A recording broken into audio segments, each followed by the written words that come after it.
शाम के समय जब किसान अपनी गाय को घर लेकर जा रहा था तो उस गाय का छोटा सा बच्चा जंगल की तरफ भाग जाता है। गाय उसे आवाज देती है, मत जाओ बेटा, उस दिशा में मत जाओ, आप घने जंगल में खो जाओगे।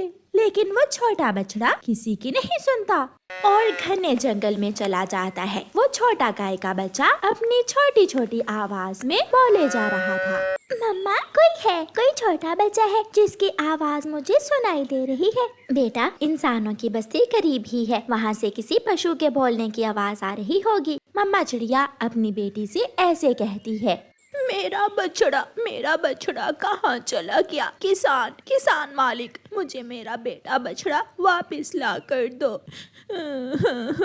मैंने पीछे मुड़कर देखा ही नहीं, वो बहुत तेज है, ना जाने वो कहाँ चला गया। उसे तो कोई खूंखार जीव अब तक खा गया होगा। किसान ऐसे कहते हुए अपने घर चला जाता है। गाय बाड़े में खड़ी रोए जा रही थी।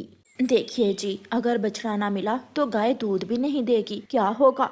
मैं कल खेतों में जाकर देखूंगा, हो सकता है गाय का बछड़ा मिल जाए। आधी रात हो जाती है और वो छोटा सा बछड़ा डरने लगता है। मुझे डर लग रहा है, माँ मेरे पास आ जाओ, माँ मेरे पास आ जाओ, मुझे डर लग रहा है। मम्मा, कोई रो रहा है, हमें उसकी मदद करना होगी, कोई तो है। हाँ गुड़िया बेटी, रोने की आवाज तो मैंने भी सुनी है, हम दोनों जाकर देखती हैं। फिर मम्मा चिड़िया और उसकी बेटी गुड़िया दोनों अपने घर से निकलती हैं। दिए की हल्की हल्की रोशनी में मम्मा चिड़िया सफेद गाय के बछड़े को दूर से ही देख लेती है। अरे छोटे गाय के बच्चे, आप यहाँ क्या कर रहे हो अकेले और रात के इस समय? मैं अपनी माँ को छोड़कर इस दिशा में भाग आया तो मुझे पता ही नहीं चला कि कब घने जंगल में आ गया। मुझे डर लग रहा है। मम्मा, हम इसे अपने साथ ले जाते हैं, अपने पेड़ के पास। फिर मम्मा चिड़िया और गुड़िया उस गाय के बछड़े को अपने साथ ले जाती हैं। मम्मा, आप घर के अंदर जाकर सो जाओ और मैं इस छोटे नए दोस्त से बातें करती हूँ, ऐसे इसका दिल भी लग जाएगा। ठीक है, ध्यान से आहिस्ता बोलना, अगर कोई खतरा हुआ तो मुझे बुला लेना। मम्मा चिड़िया घर के अंदर जाकर सो जाती है। अकेले घर से बाहर जाना अच्छी बात नहीं होती, आपने अपनी मम्मा की बात ना मानकर बहुत गलत किया। मुझे एहसास हो गया है, बाहर की जिंदगी बहुत खतरनाक होती है। आप चिंता ना करें, कल मैं और मम्मा आपको आपके घर आपकी मम्मा के पास छोड़ आएंगे। ऐसे ही सुबह हो जाती है। बेटा, आप बताओ आपका घर कहाँ है? मैं जिस घर में रहता हूँ वहाँ हर रोज सुबह शाम धुआं निकलता है। बेटा, वो तो हर इंसान के घर में खाना बनता है, धुएं से घर का क्या पता चले। मम्मा चिड़िया छोटे बछड़े को साथ लेकर निकलती है। गुड़िया भी छोटे गाय के बच्चे के साथ साथ थी। गाय, अगर तुम दूध नहीं दोगी तो कैसे चलेगा मेरे घर का खर्चा? मालकिन, मैं अपने बेटे के बिना दूध कैसे दूं? आप मुझे जंगल जाने दें ताकि मैं अपने बेटे को ढूंढ कर लाऊं। ठीक है, लेकिन ख्याल रखना शाम होने से पहले पहले घर लौट कर आ जाना। फिर मालकिन गाय की रस्सी खोल देती है और गाय घने जंगल की तरफ चली जाती है। गाय अपने बेटे को अपनी जुबान में बुला रही थी। वो भागती हुई झाड़ियों से आगे बढ़ रही थी। गुड़िया बेटी, कोई आवाज सुन रही हो? हाँ मम्मा, ये तो किसी गाय के बोलने की आवाज है। ये मेरी मम्मा की आवाज है, ये मेरी मम्मा की ही आवाज है, मैं पहचान सकता हूँ। मम्मा चिड़िया उस बछड़े को लेकर गाय की आवाज की दिशा में जाती है। मेरा बेटा, मेरा छोटा बछड़ा, कहाँ चले गए थे आप? गाय अपने बेटे को सीने से लगा लेती है। माँ गाय के पाँव से खून बह रहा था, शायद कोई कांटा माँ गाय के पाँव में चुभ गया था। माँ गाय, आपको दवा की जरूरत है। देखो बेटा, आपकी वजह से आपकी माँ को कितना दुख और परेशानी उठानी पड़ी। माँ मुझे माफ कर दो, मैं दोबारा कभी भी जंगल नहीं आऊँगा। मम्मा, गाय माँ के पाँव पर पट्टी की जरूरत है, मैं अभी घर से पट्टी का सामान लेकर आती हूँ। गुड़िया तुरंत घर जाती है और पट्टी का सामान लेकर आती है। मम्मा चिड़िया गाय के पाँव पर पट्टी बांध देती है। अब ठीक है, मेरा दर्द भी कम हो गया है, मैं ठीक हूँ। छोटे बच्चे फिर मिलेंगे। गुड़िया छोटे बछड़े की तरफ देखकर रोने लग जाती है। क्या मैं दोबारा तुमसे मिल सकूंगी? हाँ, मैं जब भी जंगल आऊंगा अपनी माँ के साथ आऊंगा। फिर माँ गाय अपने बेटे को लेकर वापस किसान के पास चली जाती है। किसान और उसकी पत्नी अपनी गाय और बछड़े को देखकर बहुत खुश होते हैं। और आज गाय ने बाल्टी भरकर दूध की दी थी, इसलिए उसे चारा भी ज्यादा मिलता है। माँ गाय थोड़ा घास खाती और अपने बछड़े को देख लेती। माँ, आप ध्यान से चारा खाइए। अब दोबारा मैं कभी भी अकेला जंगल नहीं जाऊंगा, क्योंकि बाहर की दुनिया बहुत खतरनाक है। रानो चिड़िया अपनी बूढ़ी माँ के साथ अपने घर में रहती थी। बेटी, मैं नदी से पानी पीने जा रही हूँ, अभी थोड़ी देर तक आ जाऊंगी मैं। माँ, आप जाइए, नदी से पानी पी आइए, तब तक मैं आपके लिए खाना बनाती हूँ। बूढ़ी माँ चिड़िया नदी से पानी पीने के लिए घर से निकलती है। सामने कौवे रहते थे। कौवों के घर के बाहर एक काली बिल्ली बैठी हुई थी। काली बिल्ली को देखते ही बूढ़ी माँ चिड़िया अपने घर के बाहर रुक जाती है। ये बिल्ली कहाँ से आ गई? ये तो मुझे बूढ़ी चिड़िया को एक ही वार में मार कर खा जाएगी। मैं अभी जाकर अपनी बेटी को बताती हूँ। बूढ़ी चिड़िया माँ वापस अपने घर चली जाती है। माँ, आप इतनी जल्दी आ गई? कहाँ बेटी, मैं तो दरवाजे से ही वापस आ गई हूँ। कौवों के घर के सामने एक काली बिल्ली बैठी हुई है जो मुझे घूर रही थी। माँ, आपने बहुत अच्छा किया जो घर लौट आई। मैं जाकर देखती हूँ। रानो चिड़िया अपने घर से एक डंडा लेकर निकलती है। छी छी, चल चल, भाग यहाँ से। कहाँ से आ गई है तू?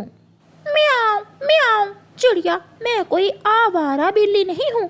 मेरी मालकिन कौवी अभी कल ही मुझे दूसरे जंगल से लाई है। मैं अभी जाकर अपनी मालकिन को बताती हूँ। म्याऊं म्याऊं। बिल्ली घर में जाती है। म्याऊं म्याऊं। मालकिन मालकिन, वो चिड़िया के पास डंडा है और वो मुझे डरा रही है। म्याऊं म्याऊं। इतनी हिम्मत उस चिड़िया की कि मेरी बिल्ली को डराए? मैं अभी देखती हूँ। गुस्से में गोरी कौवी घर से निकलती है। गोरी, ये बिल्ली तुम कहाँ से उठा लाई हो? ये बिल्ली मेरी बूढ़ी माँ को डरा रही थी। ये बिल्ली अब इसी घर में मेरे साथ ही रहेगी, और अगर तुमने मेरी बिल्ली को बुरी नजर से देखा तो मैं तुम्हारी आंखें फोड़ दूंगी। गोरी, हम पक्षियों की एक बिल्ली से दोस्ती कभी नहीं हो सकती। इसे जहाँ से लाई हो वहीं छोड़ आओ। मेरी बिल्ली मेरे साथ ही रहेगी। तुम अपनी बूढ़ी माँ को कहीं और छोड़ आओ। ऐसा कहते हुए गोरी कौवी घर चली जाती है। जब बोटियाँ खाएगी ना ये बिल्ली इस कौवी की, तो फिर पता चलेगा इस गोरी की बच्ची को। चिड़िया नदी पर जाती है और मटके में पानी ले आती है। माँ, जब तक ये बिल्ली गोरी के घर में है, आप बाहर मत जाना। मैं आपको पानी और दाना घर में ही ला दूंगी। बेटी, मैं तो कभी बाहर नहीं जाऊंगी। वो बिल्ली तो मुझे बूढ़ी चिड़िया को मिनटों में ही मार देगी। गोरी कौवी जान लेती है कि चिड़िया बिल्ली से डरती है, इसलिए गोरी कौवी चिड़िया को तंग करने लगती है। चिड़िया चिड़िया, दरवाजा खोलो। चिड़िया दरवाजा खोलती है। चिड़िया, मेरी बिल्ली भूखी है, उसके लिए खाना दे दो, वरना तुम्हें तो पता है भूखी बिल्ली कुछ भी कर सकती है। मैं क्यों दूँ तुम्हारी बिल्ली के लिए खाना? जाओ और खुद बना कर दो उसे। देख लो चिड़िया, तेरी बूढ़ी माँ से तो भाग भी नहीं होगा। ये सुनकर चिड़िया डर जाती है। ये लो, ये खिचड़ी मैंने बनाई थी, ये तुम अपनी बिल्ली के लिए ले जाओ, कहीं वो सच में ही मेरी माँ को ना खा जाए। गोरी कौवी खिचड़ी लेकर अपने घर चली जाती है। बिल्ली बिल्ली, वो चिड़िया तो तुमसे बहुत डरती है, डर के मारे उसने ये खिचड़ी भेजी है तुम्हारे लिए। म्याऊं म्याऊं। दोनों मालकिन और बिल्ली मिलकर खाएंगे ये खिचड़ी। म्याऊं म्याऊं। फिर गोरी कौवी तो काम ही पकड़ लेती है। वो आए दिन चिड़िया के घर जाती और उसे अपनी बिल्ली से डराकर खाना ले जाती।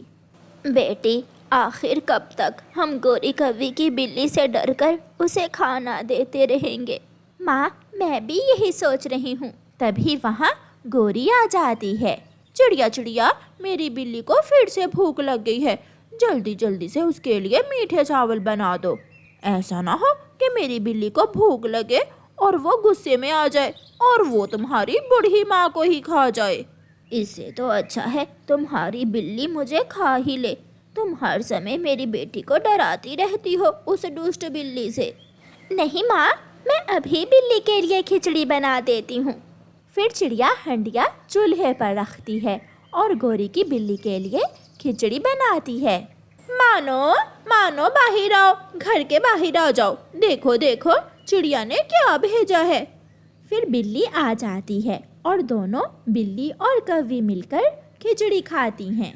फिर एक शाम चिड़िया अपना सामान बांध लेती है। माँ, आज रात अंधेरे अंधेरे में हम दूसरे जंगल चले जाएंगे। मुझे उस बिल्ली से हर समय डर लगा रहता है। बेटी, ये तुमने ठीक फैसला किया है। हम दूसरे जंगल जाकर नया घर बना लेंगे। फिर चिड़िया अपनी माँ को लेकर वहाँ से चली जाती है। गोरी कौवी सुबह सवेरे ही चिड़िया से बिल्ली के बहाने खाना लेने आ जाती है, मगर चिड़िया के दरवाजे को बाहर से ताला लगा हुआ था। ये चिड़िया कहाँ चली गई? शायद मेरी बिल्ली से डरते ये जंगल छोड़ गई वो चिड़िया। गोरी घर में चली जाती है। म्याऊं म्याऊं, मालकिन मालकिन, भूख लगी है, खाना कहाँ है? म्याऊं। बिल्ली, अब तुम्हें मुफ्त के खाने नहीं मिलेंगे, वो चिड़िया तो जंगल छोड़ गई है। गोरी कौवी सो जाती है, मगर बिल्ली को तो जोरों की भूख लगी हुई थी। वो म्याऊं म्याऊं करती हुई गोरी कौवी के पास जाती है। म्याऊं, माफ करना मालकिन, मैं तुम्हें खाने जा रही हूँ। ऐसा कहते हुए काली बिल्ली काली कौवी को पकड़कर मार देती है और उसे खा जाती है। गोरी अपनी ही बिल्ली के कारण अपनी जान से जाती है।